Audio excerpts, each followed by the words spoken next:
January came and went like a robber in the night, and I saw the usual nosedive in sales compared to December. You probably think I should be a bit depressed by these results, but I'm happy enough, and I'll explain why later in the video. The figures speak for themselves. Total sales in January were down around 80%, and if you added returns, total royalties were down 90%. I made 45 sales in January with 10 returns. I had 3 sale-free days, and on my best day I sold 3. One real positive was that I sold 10 unique products. This justifies the merits of uploading to all products in all markets.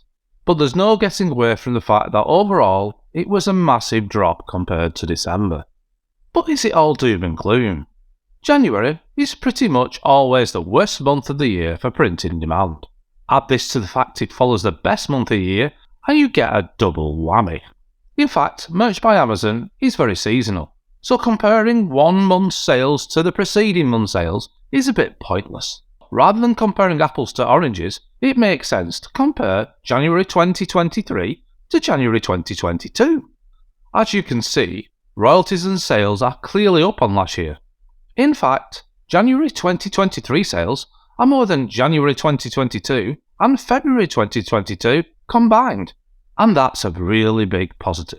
I'm also taking heart from the fact that last year I was in tier 1000 and now I'm in tier 10,000. Yay! In late December, I was really lucky to go straight from tier 2000 to tier 10,000, which has given me an extra 8,000 slots to fill. Realistically, I'm going to struggle to fill those slots in the next 12 months, but I aim to have 7,000 or 8,000 designs up for next Christmas. My results show that if you put the time and effort needed, your sales will grow year on year, and I hope that gives you some hope for the year ahead, especially if you had a terrible January too. My method means that I don't taste trends. Even though I may hit one by accident now and again, I mainly concentrate on evergreens. When I have spare slots, I usually upload to all products in all markets, depending on the design. I always do this in stages, checking trademark and copyright each time to make sure I avoid rejections.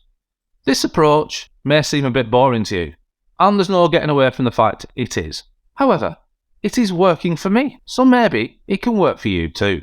Let me know in the comments below how you got on in January 2023 and what are your hopes and fears for the year ahead, and I'll see you in the next video.